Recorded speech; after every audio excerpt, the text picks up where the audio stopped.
천천히 한 목소리로 마태복음 16장 13절부터의 말씀입니다. 예수께서 가이사라 빌립보 지방에 이르러 제자들에게 물어 가라사대 사람들이 인자를 누구라 하느냐 가로되 더러는 세례 요한 더러는 엘리야 어떤 이는 예레미야나 선지자 중에 하나라 하나이다. 가라사대 너희는 나를 누구라 하느냐 시몬 베드로가 대답하여 가로되 주는 그리스도시요 살아계신 하나님의 아들이시니이다. 예수께서 대답하여 가라사대 바요나 시몬아 내가 복이 있도다. 이를 내게 알게 하니 이는 혈육이 아니요 하늘에 계신 내 아버지이시니라. 또 내가 내게 이르노니 너는 베드로라. 내가 이 반석 위에 내 교회를 세우리니 음부의 권세가 이기지 못하리라. 아멘. 자리에 앉으시겠습니다. 오늘 말씀은 여러분 예수님께서 사역의 후반기에 들어가시면서 이제 첫 성을 이렇게 내신 겁니다. 전반기 후반기하고 나눠보면 전반기에는 주님께서 마귀로부터 시험을 받으신 후에 그 다음에 세례 요한이 잡혔다는 소식을 듣고는 이제 회개하라 천국이 가까웠느니라 그 메시지였습니다. 그 메시지로 하신 일이 병을 고치시고 귀신을 쫓으시고 천국 복음을 전파하셨습니다. 그러면서 오병이어와 칠병이어, 오병이어는 유대인들을 향해서 하셨고 칠병이어는 이방인을 향해서 하셨던 그러한 놀라운 기적이었습니다. 자, 그 일이 일어난 후에 후반기가 바로 이제 시작되고 있습니다. 이 후반기는 십자가를 향해서 돌아가실 예수 그리스도의 그 놀라운 고난의 역사가 이제 시작되기 시작한다는 겁니다. 그러면서 이제 주님께서 물어보기 시작합니다.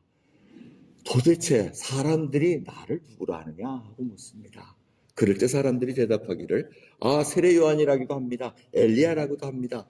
예레미야라기도 하고 선지자 중에 하나라고 이렇게 얘기하십니다. 그 다른 사람들이 얘기했던 것을 쫙 얘기합니다. 그 주님께서 전국을 찌르십니다. 너희는 나를 누구라 하느냐. 이 같이 예수님과 지금 거의 2년 동안 쫓아다니는 이 제자들에게 너희는 나를 누구라 하느냐. 이 고백이 이제 놀라운 고백이 베드로부터 나오는 것을 볼 수 있습니다. 오늘 이 말씀을 통해서 저희들이 정말 이걸 물어봐야 됩니다. 여러분들이 줄줄 얘기할 수 있을 겁니다. 예수님이 누굽니다라고 우리 어머니가 그랬습니다. 우리 아버지가 그랬습니다. 네, 누가 이렇게 했습니다. 하고 얘기할 수 있을지언정 과연 나는 예수님이 누구라고 대답할 수 있겠습니까? 이 베드로는 베드로는 살아계신 하나님의 아들이시죠. 주는 그리스도요 하나님 살아계신 하나님의 아들이시니라 하고 이렇게 고백했을 때 주님께서 이 반석 위에 내 교회를 세우리니 음부의 권세가 이기지 못하리라 하고 말씀하십니다. 그게 바로 오늘 읽어드린 본문 말씀 중에 이 내용이었습니다. 근데 주는 그리스도시요 살아계신 하나님의 아들이시니라. 이거를 주님께서 어떻게 디파인을 해주십니까? 이거는 혈육이 알게 한 게 아니다. 이거는 그냥 알게 한 게 아니고 하늘에 계신 내 아버지 성부께서 알게 해주신 거라고 말씀하십니다. 여러분 예수 그리스도가 그리스도시요 바로 메시아시고 나를 위해서 돌아가셨다는 그 그리스도시라는 것을 고백할 수 있고 살아계신 하나님의 아들이시니다라고 고백할 수 있는 것은 우리가 할 수 있는 것이 아니라는 겁니다. 하늘에 계신 아버지께서 알게 해주셔야만 가능하다는 것을 여러분 잊지 마시기 바랍니다. 여러분들이 분명히 이때가 있었을 겁니다. 정말 예수 그리스도 앞에 정말 예수님은 나의 구원자시고 정말 살아계신 하나님의 아들이셨습니다 라는 그 고백을 통해서 이제 걸음마가 시작됐다는 것입니다. 그것이 오늘 본문 말씀에 이제 제가 전체적으로 말씀드릴 것입니다. 주님께서 이제 말씀하시면서 내가 이제 너에게 이르노니 너는 베드로라. 내가 이 반석 위에 내 교회를 세우려니 음부의 권세가 이기지 못하리라고 얘기합니다. 자, 여기서 음부의 권세를 얘기하는 거 보면은 이 교회라는 것은 이 죄 가운데서 뭘 건져냈다는 것을 암시적으로 설명해 주고 계십니다. 그래서 이 반석의 얘기를 먼저 해드리겠습니다. 주님께서 이 반석 위에 이 게바라는 베드로라는 뜻입니다. 이 게바 위에 한데 남성 고유 명사를 쓰셨습니다. 이 게바 베드로는 반석으로부터 떨어져 나온 돌을 의미합니다. 그러면서 이 반석 위에 내 교회를 세우리라 하는데 이 반석이라는 것은 바위 덩어리, 여성 일반 명사를 사용한 걸 볼 수가 있습니다. 그래서 학자들이 이거를 가지고 이제 베드로와 이 반석 위에 내 교회를 세운다는 이 반석하고는 다른 거다 해가지고 이제 설명을 하기 시작합니다. 저도 거기에 동의를 합니다. 주님께서 베드로의 고백 위에, 믿음의 고백 위에 교회를 세우시기로 작정하셨다는 것을 알려주고 계십니다. 이 교회라는 것은 에클레시아입니다. 뭐뭐로부터라는 그 from이라는 그 전치사와 칼레오, 부르다라는 그 합성어로 이렇게 합쳐진 단어입니다. 그래서 어디로부터 불러냈다는 겁니다. 그 어디로부터 불러낸 것은 바로 세상으로부터, 죄악 가운데서 불러내서 뭔가를 만들어 놓으셨다는 겁니다. 근데 그것이 바로 교회라는 것입니다. 그럼 교회는 우리가 착각하기 쉬운 게 무슨 하나의 기관일 수도 있고 집이라고 생각할 수도 있고 장소라고 이렇게 생각할 수 있는데 그게 아닙니다. 성경에서 얘기하는 교회는 바로 믿는 자들을 얘기합니다. 갈라디아서 1장부터 1장 1절 2절 보면 사도 바울이 서신서를 쓸 때 사도된 바울은 함께 있는 모든 형제를 더불어 갈라디아 여러 교회들에게 하고 이렇게 편지를 씁니다. 그 성도들한테 편지를 쓴다는 겁니다. 바로 교회가 성도, 신자라는 것을 알려주고 있습니다. 또 에베소서도 마찬가지입니다. 에베소 1장 2절도 에베소에 있는 성도들과 교회들에게 편지를 쓴다는 겁니다. 그리스도 예수 안에 신실한 자들에게 편지하노니 하고 기록하고 있습니다. 골로새서도 마찬가지고 빌립보서도 마찬가지입니다. 다 손써 읽어보면은 이 성도와 교회가 같이 인터체인지하는 것을 볼 수가 있습니다. 그래서 저희들이 알 수 있는 것은 이 교회라고 부르시는 것은 바로 믿음의 고백들, 바로 저희 하나하나를 얘기하고 있습니다. 그럼 하나하나가 다 교회입니다. 예수 그리스도를 믿는 그 고백 위에 지금 세워져 있다는 것을 여러분 다시 생각하셔야 됩니다. 그것도 보통 교회가 아니고 주님이 내 교회, 예수 그리스도의 자신의 교회라고 말씀하고 계십니다. 그러게 이 교회라는 것은 굉장히 신비로운 것입니다. 억지로 되는 게 아닙니다. 주일 예배 이렇게 모여 있는 거 굉장히 신비로운 겁니다. 뭐 전화 걸어가지고 나오세요 이거 안 했습니다. 전부 다 여러분들이 오는 거예요. 발걸음을 걷고 오는 겁니다. 그게 신비로운 겁니다. 예배는 강압적인 것이 아닙니다. 왜? 그 진리가 살아서 주님께서 고백을 했기 때문에 주는 바로 그리스도시요 살아계신 하나님의 아들이신 것을 우리가 믿음으로 고백했기에 이제 그 하나님의 백성으로 신도로서 성도로서 살아간다는 것입니다. 그러게 그 교회를 만물을 그 발 아래 복종하게 하시고 그를 만물 위에 교회의 머리로 주셨느니라. 교회는 그의 몸이니라 하고 에베소서 1장 22절부터 기록되어 있습니다. 이 교회는 그리스도의 몸입니다. 머리는 바로 예수 그리스도이시는 것을 잊지 말아야 됩니다. 이 예배 시간에 여러분 저희 이쪽 지역뿐만 아니고 정말 선교지를 가보면 정말 신비롭습니다. 뭐 미국에서 왔다 그래서 그런지 모르지만 미국에서 왔다 그러면 그 깜깜한 밤중에 자 산등성에 불이 이렇게 보입니다. 다들 아까 부르족 그 불 하나 반짝이는데 다 머리에 이렇게 광부들 같이 플래시라이트를 끼고 이렇게 다닙니다.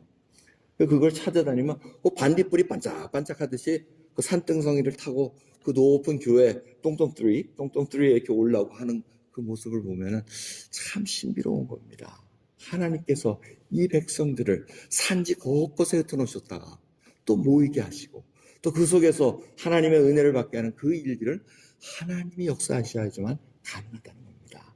오늘 이곳에 발걸음을 옮기신 여러분들이 스스로 온 것 같으나 사실은 하나님께서 마음을 주셔서 옮기게 하셨다는 것을 잊지 마셔야 됩니다. 그래서 이 교회는 예수 그리스도의 몸된 교회인데 아담과 하와로 우리가 이렇게 접목시켜 볼 수가 있습니다. 아담과 하와가 한 몸이었습니다. 하와를 갈빗대를 떼가지고 아담의 갈빗대로부터 이렇게 빼가지고 한 몸이 되게 하셨습니다. 교회도 마찬가지라는 겁니다. 예수님의 몸인 교회가 바로 이와 같은데 한 몸이라는 겁니다. 근데 아담은 하나님께서 맡기신 일을 감당을 못했습니다. 타락했다고 우리가 알고 있습니다. 다스리고 지키라는 에덴 동산을 다스리고 지키라는 명령을 주셨습니다. 그런데 그거를 감당을 못했습니다. 마귀가 와가지고 뱀으로 가장해서 마귀가 와서 슬슬 했을 때 잘 지켰어야 됩니다. 뱀 보고 야 떠나가 하나님 너는 이런데 오면 안 돼 하고 딱 이렇게 지켰어야 되는데 그게 실패해버립니다. 그래서 하나님께서 먹지 말라 선악과를 알게 하는 그 실과를 먹지 말라면도 불구하고 그냥 넘어갑니다. 하지만 예수님이 바로 이 교회가 그러한 모습으로 하는데 지금 예수님께서 다 지켜내셨습니다. 사단의 40일간의 그 광해 시험을 통해서 다 지켜내시고 이제는 몸된 교회를 딱 이 땅에 남겨두시면서 우리로 하여금 예수 그리스도와 한 몸이 되어 지켜나가기를 원하신다는 겁니다. 그래서 교회는 거룩해야 된다는 것입니다. 세상 잡것들과 섞여서 살아갈 수가 없다는 겁니다. 여러분들이 그거를 확실히 알고 계셔야지만 교회가 어떤 곳이구나. 어딜 가도 다 신이 있다. 뭐 이런 식으로 얘기했다간 이게 문제가 심각합니다.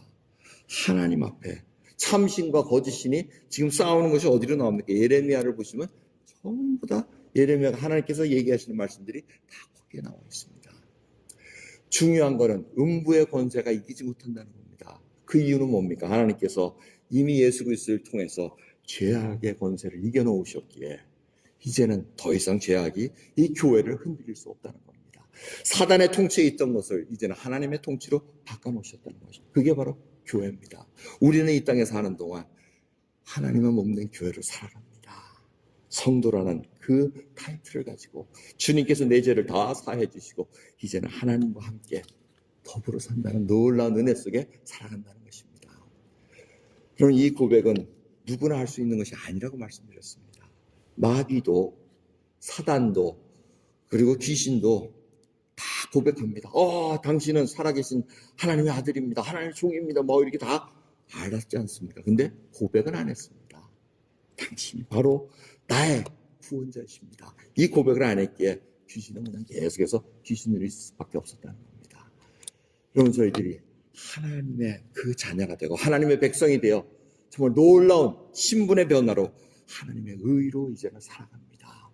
근데 우리가 교회가 된 후에 착각하는 것이 뭐냐면 그 다음에는 내가 이제는 주님 알았으니까 구원 베풀어 주셨으니까 주님이 누군지 알고 내가 고백도 하고 살아가니까 이제 내가 주님을 위해서 살겠습니다. 중요합니다. 그런데 오늘 본 말씀의 뒤를 보시면은 이제 베드로의 고백 속에서 주님이 이제 알려줍니다.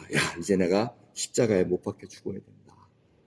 고난을 받고 내가 다시 살아나리라. 이 얘기를 할 때 베드로가 뭐라 그럽니까? 주여 그리 마옵소서. 이 일이 결코 주에게 미치지 아니하리라 하고 마태복음 16장 22절에 기록되어 있습니다. 이 얘기는 뭘 얘기합니까? 교회가 됐으나 지금 착각하고 사는 것이 있다는 겁니다. 내 힘으로 주님을 보호해주고 내 힘으로 뭘 하겠다고 하면 여지없이 무너질 수밖에 없다는 것입니다. 교회는 주의 뜻에 맞춰서 주의 뜻대로 이루어지는 과정의 성도라고 여러분 생각하시면 됩니다. doing이 중요한 것이 아니고 being 되는 것이 중요합니다. 나의 마음이 변화되어 예수 그리스도와 이제는 합한 자가 되어 주의 뜻을 이루어드리는 그 일이 중요하다는 것입니다. 그래서 고린도전서 3장 11절을 보시면 너희가 하나님의 성전인 것과 하나님의 성령이 너희 안에 거하시는 것을 알지 못하느냐. 지금 그 거룩함 속에 주님의 거룩하시기에 우리도 거룩하다는 것을 다시 깨닫고 있다는 것입니다.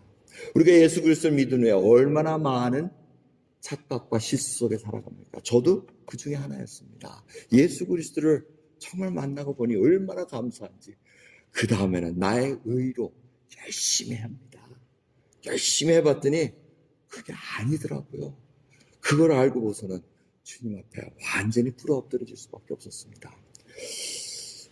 제가 정말 예수님 앞에 꿇어엎드리는 것은 이 유아가 와가지고 그 차가운 돌바닥에 꿇어엎드려서 전도서의 말씀, 세상 것이 다 헛되다는 것, 모든 것이 다 헛되다는 것을 정말 깊이 깨닫고 다 헛됩니다 하고 고백을 하고 예수님을 믿고 살아가겠습니다라는 고백을 했는데 시간이 흐르다 보니까 제 힘으로 많은 것들을 하고 있었더라고요. 근데 하나님께서 그걸 깨닫게 해주시면서 어려움에도 청하게 하시고 모든 것들을 과정 속에서 하나님이 누구신가, 예수 그리스도가 누구신 것을 점점 밝히 알게 해주시면서 힘을 빼게 해주셨습니다.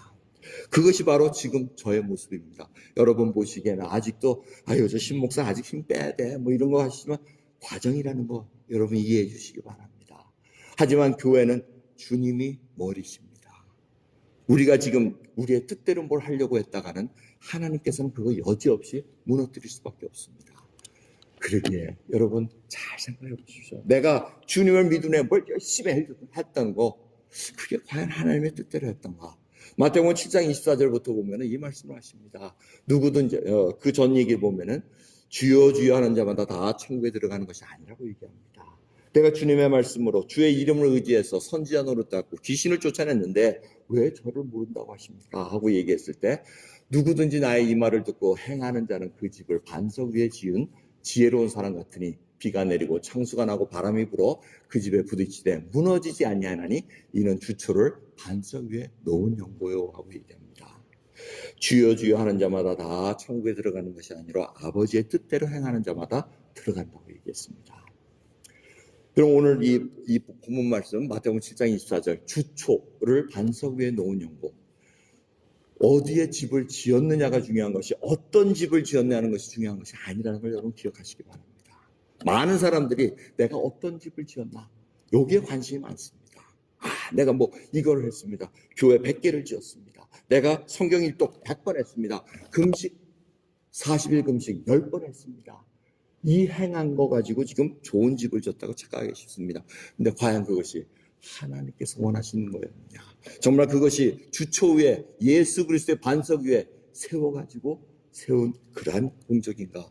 하나님께서 물으실 때가 온다는 것입니다. 기초를 어디다 세웠느냐? 예수 그리스도를 믿는 그 고백 위에 세웠느냐? 정말 예수 그리스도가 나를 위해 돌아가셨다고 지금 그 고백 속에 나의 믿음의 생활이 진행되고 있는가? 그럼 깊이 생각해 보셔야 됩니다. 아까 보여드린 이 사진, 부르족 해산에 있는 부르족 집 무너집니다. 이 물이 세게 흘러가니까 지금 막 떠내려갈 듯이 위험해져 있습니다. 왜 그렇습니까? 집이 반석 위에 안 지어져서 그렇다는 겁니다. 저는 이 사진을 이번 주에 받아보고 참 오늘 말씀하고 너무나 잘 연관이 된다 이렇게 생각을 합니다. 여러분의 그 신앙은 어디에 주초를 세워놓고 지나가고 있습니까? 그러면서 주님께서 오늘 16장 마태복음 16장 27절을 보시면 그때 각 사람의 행한 대로 갚으리라고 말씀하십니다. 이 행했다는 것은 뭡니까? 어떤 집을 지었냐는 것이 아니고 집을 어디에다 세워놓고 하나님의 뜻대로 지금 살아갔느냐 세웠느냐 이제 그거를 물어보고 계시다는 겁니다. 여러분 오늘 이 성찬을 저희들이 갖습니다. 주님의 몸과 그 살과 피를 저희들이 먹고 마신 관계 있는 자로 살아갈 때는 주님의 뜻으로 정말 저희들이 받고 움직이는 그런 믿음의 사람, 그러한 교회로 움직인다는 것을 잊지 마시기 바랍니다. 오늘 다시 한번 우리의 삶을 돌아보면서 예수 그리스도를 구세주로 믿고 고백하고 정말 이곳에 나와 예배드리는 자로서 서 있을 때 과연 내가 행한 것이 무엇인가? 여러분 하나님 앞에 정말 주님 앞에 이제는 행한 대로 모든 것을 정리받을 때가 옵니다. 결산받을 때가 옵니다. 내 동기로 내가 좀 명예를 얻기 위해서 정말 내가 뭔가 사람으로부터 뭘 받기 위해서 행했던 모든 것들은 다 무너질 수밖에 없습니다. 근데 여러분들이 사람들이 모를 때 오른손이 왼손도 모르게 했던 그 하나하나가 하나님께서는 기억하시면서 그 행한 대로 갚으시겠다는 것 다시 한번 생각하시면서 성찬을 준비하는 저와 여러분 되기를 간절히 소원합니다. 기도하겠습니다. 하나님 감사합니다. 다시 한번 교회라는 것을 생각나게 해주시면 감사합니다. 주님이 머리십니다. 저희들은 머리에 명령을 받고 움직여야 될 터인데 아직도 내 생각대로 한 것이 있다면 오늘 성찬을 받기 전 모든 것이 다 정리되게 해주시옵소서. 주님 앞에 언약의 백성으로 다시 한번 확인받는 시간을 통해서 하나님이 바로 나의 모든 것 되신다는 것 고백할 수 있는 시간 이렇게 해 주옵소서. 감사드리며 우리 예수 그리스도의 이름으로 기도드리옵나이다. 아멘.